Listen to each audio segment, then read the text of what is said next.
Three, two, one. Here we go!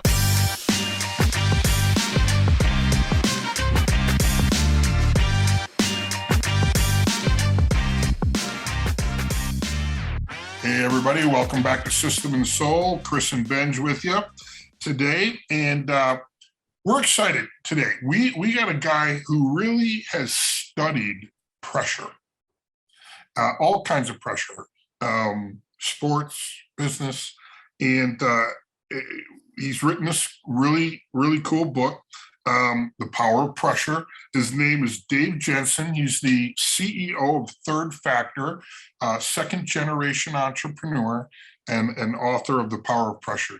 Dane, welcome to System and Soul. Hey, thanks so much. It's great to be here. So Dane, second generation. So let's just start there, right? Tell us a little bit about Third Factor.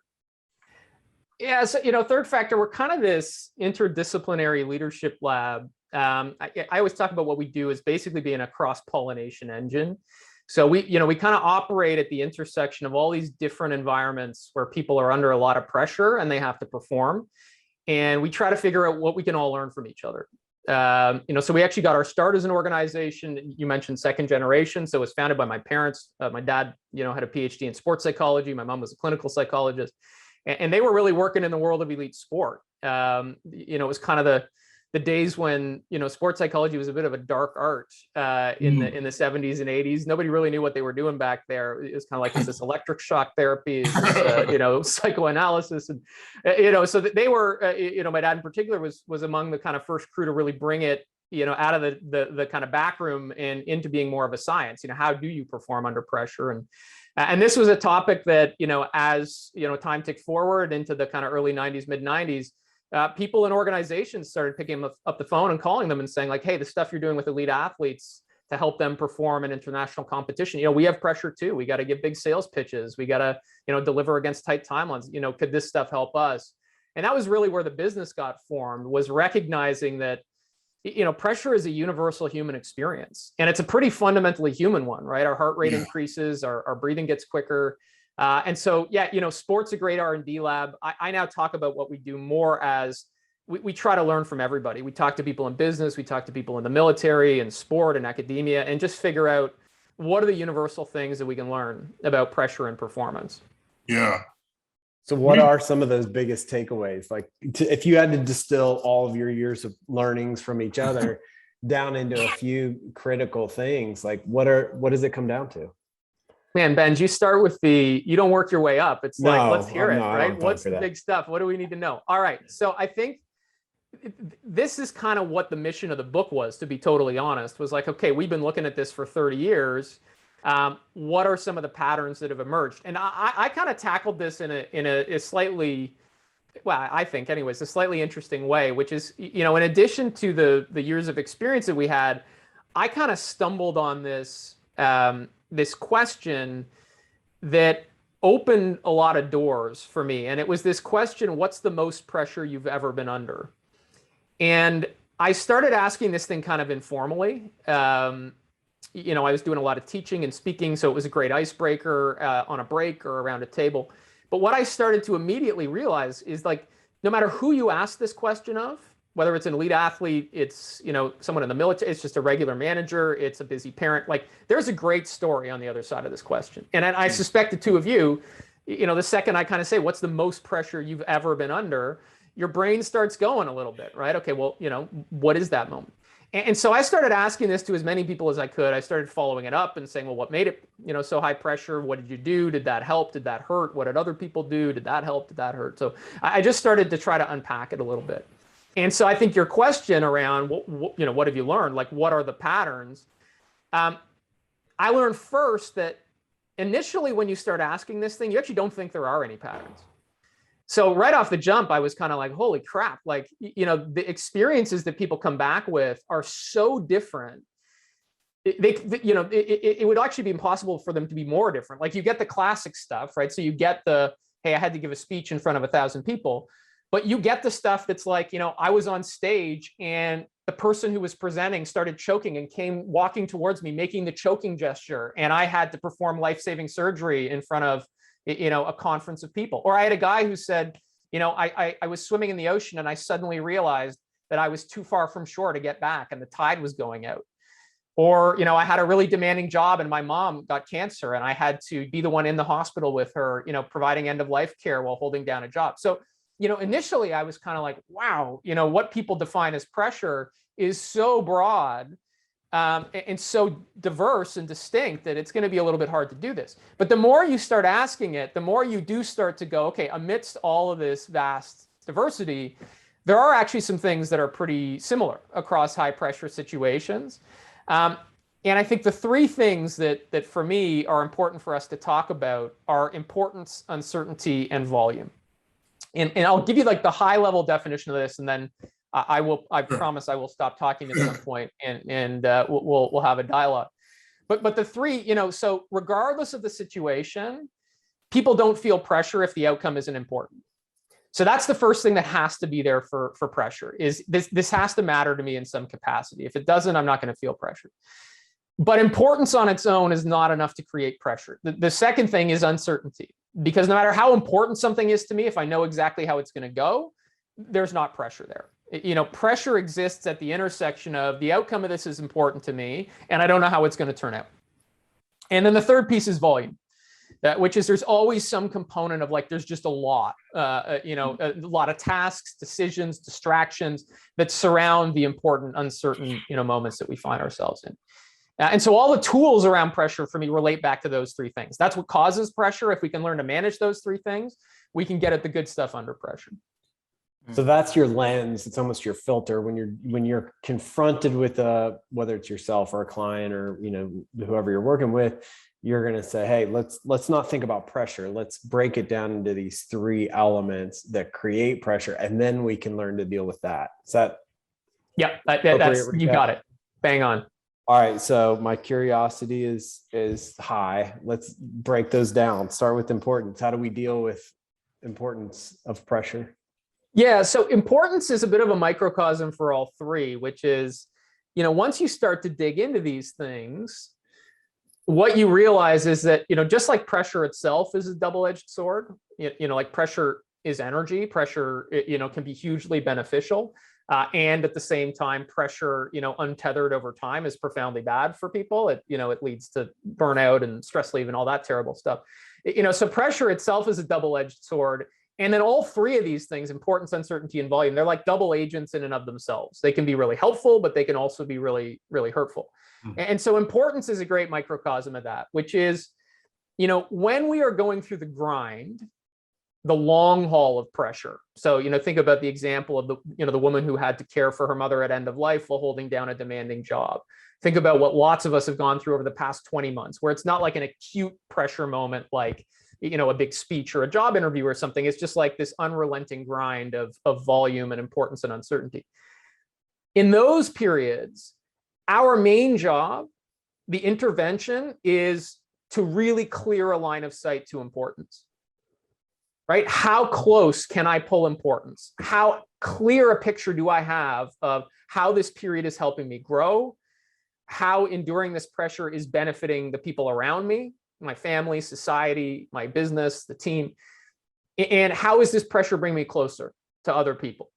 Right? We need to really clearly see how those grind periods either are strengthening us, helping us make a contribution, or connecting us to other people. And we need to be really conscious. This is why gratitude practice is so important when we're going through the grind. We've got to consciously get importance as close to us as we can so we don't lose sight of it, because that's where the energy and the perseverance comes through over the long haul.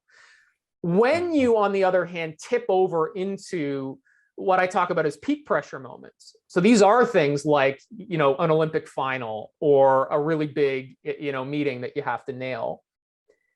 It's actually the other issue, right? Because when we're going into those situations, importance gets completely overwhelming. right? Often all we can think about is like, oh my God, this is so important. If I screw this up, like, everybody's going to know I'm a fraud. My life's going to be a failure. I'm going to lose the deal. The business is going to go bankrupt, right? We get so oriented on how important these situations are that's when it starts to compromise compromise performance. And so our task, the intervention in those moments is we actually want to push importance away. We want to orient on what's not at stake in this situation. Yes. Like, what are the things that are important to me that will not change regardless of the outcome of this moment or of this, this performance. So it's this weird kind of push and pull where when we're going through pressure over the long haul, get it as close as we can. When we flip into those peak performance moments, now we got to see importance in perspective. It's actually about stepping back and, getting some distance from importance. Hey, podcast listeners, Chris White here. I want to challenge you with something today. Now, this might sting a little bit. You ready? All right, here it is. Are you limiting your capacity as a leader? We know you're experienced in the world of business, entrepreneurship, and leadership development. We know you're smart, intentional, business-savvy folks. But are you playing too small? One of the greatest steps you can take after years of leading a company or organization is to become a coach for other businesses. I've been a business coach for over 20 years after a 20-year corporate career, and I'm here to tell you, I couldn't imagine doing anything else. It is the most rewarding and gratifying thing that I have ever done in my career. And this is also why Benj Miller and I created System and Soul. We're training coaches right now to help small businesses everywhere experience breakthrough in both the system and the soul side of their business. If you're ready to expand your capacity and create impact like never before, then let's go. Get on my calendar, let's book a call, and I'm happy to introduce you to System and Soul. For more information, visit systemandsoul.com/coach and set up your phone call today. All right, uncertainty. If I had to say one of the three of these is probably my kryptonite, it's probably the uncertainty. So what do we do with uncertainty? Yeah, and I don't think you're alone, right? I mean, we're just not built for uncertainty. That's not how our ancestors were successful and procreated. It was not by seeking out uncertainty, it was by seeking out certainty. So I just think that's something that as human beings, we're not really very good at handling. So, again, I think that this notion of the tension that existed with importance, where we want importance, but if it gets, too big, it starts to become overwhelming. I think the same is true with uncertainty, right? When you're reading a good book or watching a good movie, the uncertainty is what makes it enjoyable, right? If somebody ruins the ending for you, it's like, oh crap, like, why am I even going to watch this thing? And then at some point, uncertainty hits a point where it's like, okay, this is no longer enjoyable anymore. This is now excruciating. And so, managing uncertainty is this combination of two almost seemingly counter abilities. So the first is direct action. And in particular, when we are in those peak pressure moments again, right? You go back to the Olympic final, whatever your version of that is the dominant skill in uncertainty, which is identify the one thing that you can do to exert control and do that as quickly as possible. Because the second you start to exert control and make progress, that's when the pressure from uncertainty starts to abate a little bit. And we start to build our sense of what, Albert Bandura at Stanford is called self-efficacy, right? We start to see that we're making progress, we exert control, and things start to open up a little bit for us.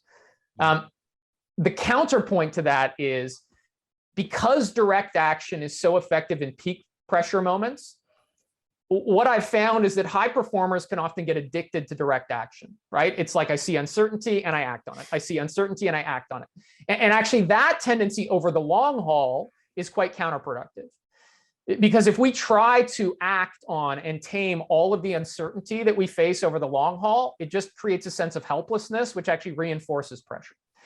And so the countervailing skill is, yes, I have to, take direct, I call this finding my serve, which is an homage to Martin Reeder, a beach volleyball player who talked about, when you're playing beach volleyball, the only thing that you truly control is your serve. And so you got to find your serve.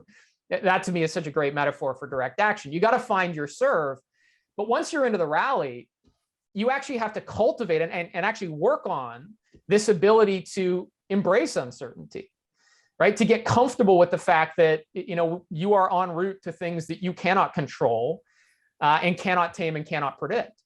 And I think the critical skill there is this acceptance of a lack of control, while at the same time being able to get to a place where you firmly and honestly believe that things will work out as they should in the end. Mm. That's what separates the people who can embrace uncertainty from the people who cannot get to the place where they embrace uncertainty. Is the people who are good at embracing uncertainty. It's not that they are delusional. They haven't got to the place where they go, yeah, everything's going to work out exactly as I expected, and it's going to, unfold just like the script I've written in my head. But they get to a place where they go, things are going to work out as they should, even if I don't know exactly what that means yet. Yeah. I'm so reminded. Getting to that place, that's where uncertainty starts to become a little bit more bearable. I'm so reminded of the serenity prayer that just says, God grant me the serenity to accept the things I cannot change, courage to change the things I can, and the wisdom to know the difference. Yeah. And it's interesting, right? Because this is one that I think we could talk about for a long time, because this notion of what I can and can't control, I think this is a real matter of perspective. And, again, when you talk about high performers, it's like you're kind of caught between the Stoics, who are saying, don't try to change the world, change yourself to adapt to the world.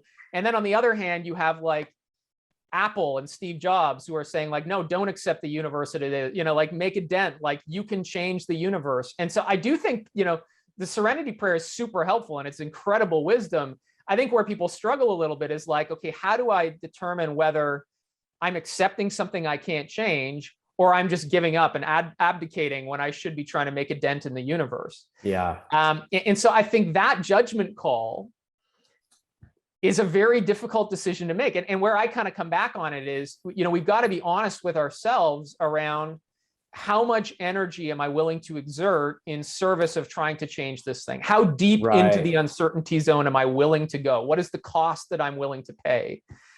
Because there are only few things in this world that we truly cannot influence or change, right? That are 100% beyond our control.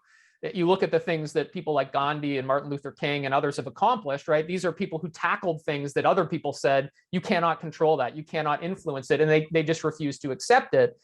And it came at the ultimate personal cost, right? They decided, this is a price that I'm willing to pay. This is a cost that I'm willing to carry. Yeah. And so I think, that ability to kind of go in eyes open and aware and determine what are the things that I am willing to invest in to move, and what are the things where I need to accept that I just need to embrace the uncertainty inherent here. Right. Pick your battles, right? Yeah. Yeah. All right. Volume. Yeah, volume, everyone's favorite. And I do think, for a lot of people, as uncomfortable as uncertainty is, what I've been hearing certainly for the last year is it's volume that is literally burying people. There's just been so much over the past 18 months. The pace has accelerated so greatly. Just in my house today, our 4-year-old has a runny nose, so he's home from kindergarten, and that's an additional layer of volume that my wife and I have to juggle in the midst of everything else. And I think that, the thing that I've observed is that when volume is what's creating pressure for people, the default skill that people tend to turn to is time management. They go, okay, I got a lot to do. I got to, make sure that I become more efficient so I can handle all this. And the challenge with this is that time management is a trap. It's a trap, right? Because what happens to people who get really good at time management? Do they get more volume or less volume? They get more volume, right? Time management, getting really good at time management is a great way to accrue more volume. It's like you free up an hour on your calendar. It's like, oh, thank God, immediately, boom, like calendar invite. Looks like you got a free hour there. Like, can you join our kickoff? I talk about it's like digging a hole at the beach, right? The bigger the hole you dig, the more the water is going to kind of rush in to fill it.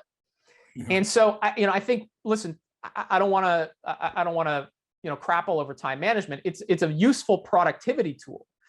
It's an incredibly important productivity tool, but it's not the solution to pressure.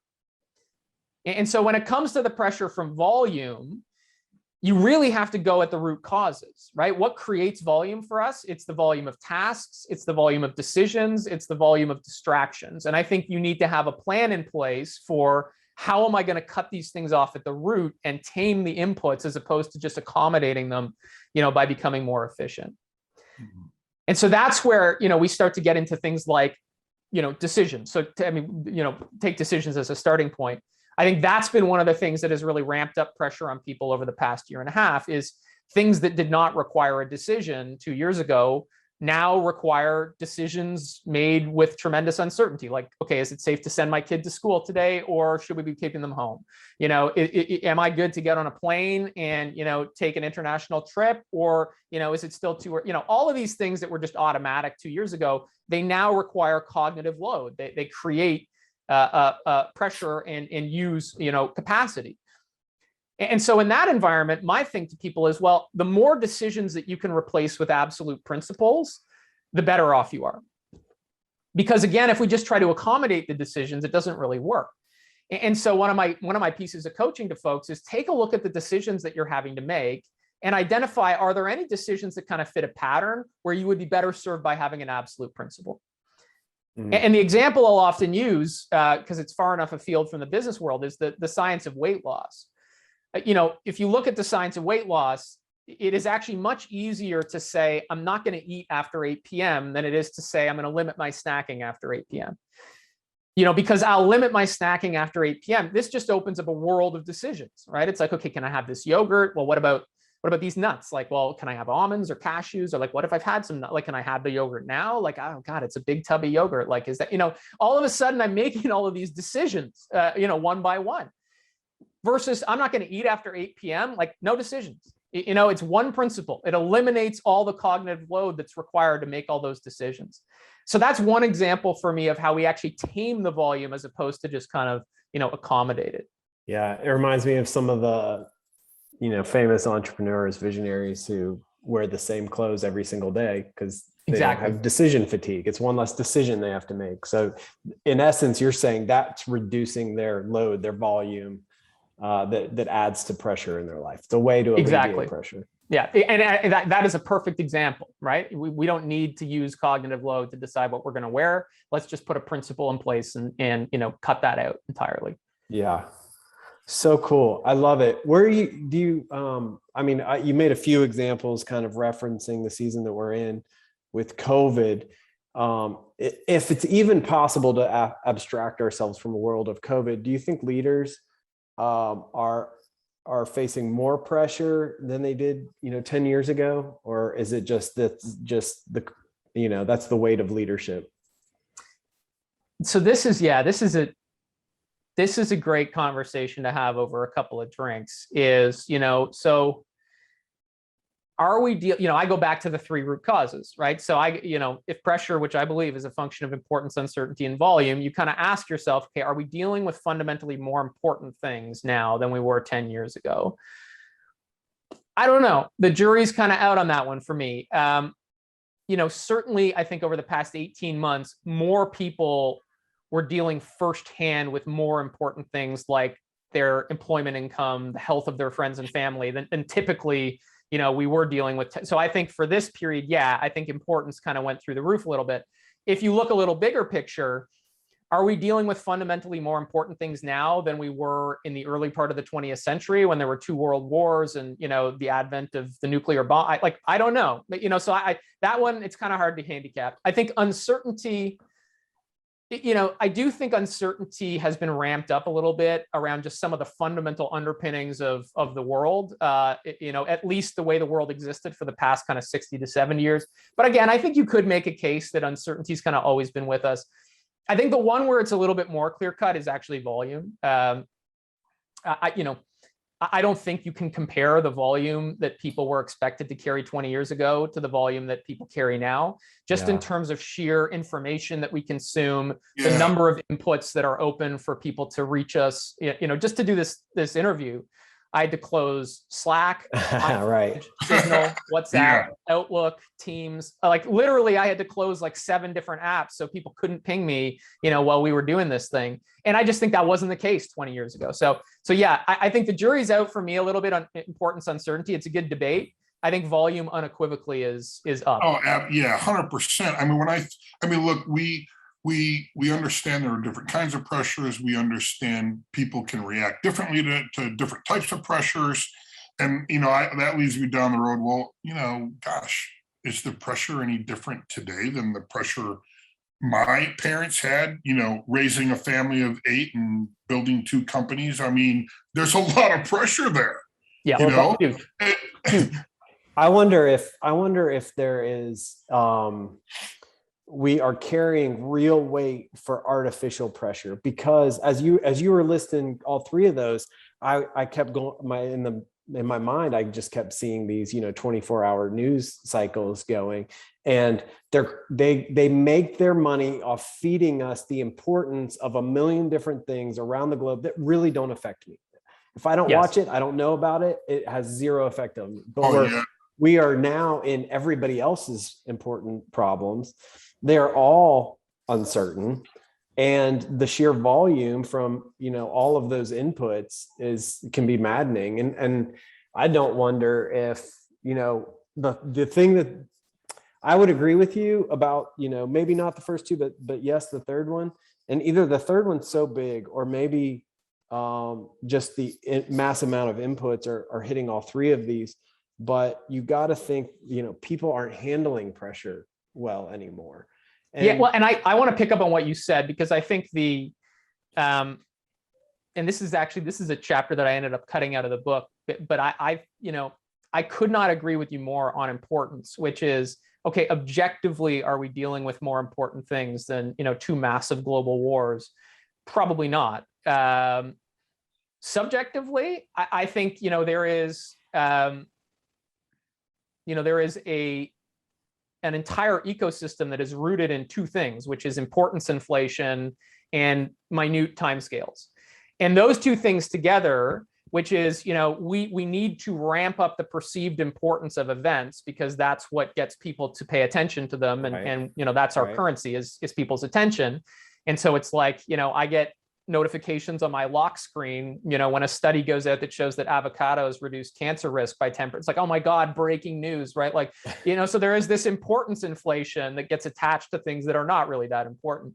And at the same time, there is this collapse in timescales where I'm getting hit with stuff on such a frequent basis that every minor fluctuation can be tagged as important.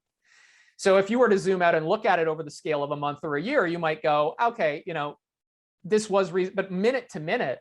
And actually the avocados one is a great example. There was a whole, a really good piece in Vox where they showed that basically every food that we know of has been shown to both cure and cause cancer. and each of the they had all these studies lined up where they basically showed like chocolate, red meat, wine, like you can find a study that puts it anywhere on the continuum. But every time one of those studies gets released, it's tagged as important, right? So it's like, boom, important this way, boom, important the other way. So yeah, I do think that that the subjective side of importance, the way that things are being tagged, packaged, inflated, and presented to us, I think that has changed. Absolutely. How much do you recommend, these athletes, executives that you're working with, do you encourage them to cut all of that out, or just kind of be able to filter it in a way that is not immediate or personal? It really depends on the person, is the honest answer. There are some people who, the thing that they need to be at their best is absolute focus and no distractions. So one, wonderful athlete, a woman named Martha McCabe, is a 2-time Olympic swimmer. She talks about in the lead up to the London Games in 2012, she started to get a bunch of messages from friends and family, stuff on social media. And she literally got a burner phone with a new SIM card, gave the number to like 6 people, and that was it. Like, she's like, I don't want to have to deal with that stuff. Right. I know other people who, and actually typically athletes that are a little later in their career and have kind of, I guess, acclimated. It's like climbing a mountain, right? You do sort of altitude acclimation. They actually like it as a bit of a distraction from the pressure that accompanies the anticipation of performance. And so they want to have the opportunity to connect with people. And so, so I think a big part of it is just awareness. Honestly, it's that ability to tune in for yourself and go, okay, is this hurting my performance or helping my performance? Is this hurting my well-being or helping my well-being? And attacking it with a sense of free will, as opposed to just defaulting to, whatever the settings were when I installed this thing. And, so I think it's more about imbuing it with a sense of intentionality than it is any one kind of right answer. Well, the swimmer, recognized it and applied a rule to it, right? Yeah. And it made the decision and ran with it. So, because like, I think of the question or the statement Benj made that, when I look at, like, especially younger, they seem to have more coping issues. Mm-hmm. And when you have coping issues and then you apply pressure, the outcome can be disastrous. So Yeah. I'm thinking of both sides of this coin. What are the attributes that we need to get really good at to handle pressure, or the opposite of the side of the coin? What are the traps? Like answer, your phone's out to the world and I'm preparing for an Olympic event. Like, I really want to do. So, Totally. yeah. Well, and that to me, like, I think in what I hear and what you're saying a little bit, and what I really took from Martha's stories, like, we talked about principles instead of decisions.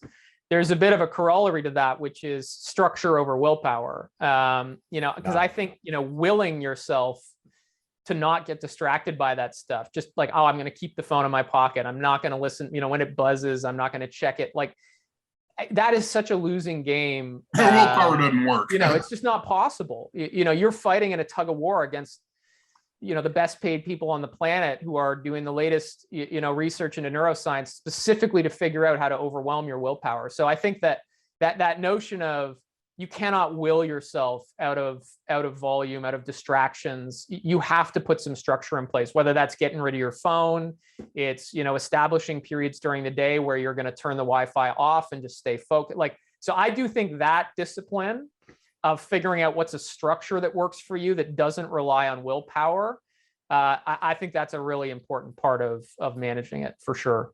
Dane, tell our listeners where they can find you and your book. And then I want to ask you one more question to wrap us up here. Yeah, so you can find me at danejenson.com. That has links to everywhere the book's sold, but you can find the book pretty much anywhere: Barnes & Noble, Amazon, all the places you would find it. I'm on LinkedIn at Dane Jenson, on Twitter at Dane Jenson, and those are the best places to kind of get me. All right, here's the Moneyball question. You're talking to a group of leaders right this minute. We've talked about importance, uncertainty, volume, but like, what is, if we left this conversation and only did one thing that made us perform better in the face of pressure or reduce the pressure that we have, what is the single greatest thing that we can go do right now? The single greatest thing is how we look at the pressure in the first place. I talked about this notion that pressure is a double-edged sword, that each of these things are double agents. And that means that we get to decide how we look at it. And I really do think that for a lot of people, pressure is this kind of, evil, necessary byproduct that I got to just kind of try to live with or deal with, but it's like this nasty thing that I got to like minimize, but it's kind of there. I actually, after all of my conversation, I think pressure is essential. It is an essential input into a meaningful life, into a high performing life. You don't get performance without pressure, because pressure is inherent in the human journey of growth and development. If I'm going to do things I haven't done before, I'm going to experience pressure. And in fact, when I talk to people about their highest pressure moments, almost uniformly, they said, it was actually the energy under that pressure.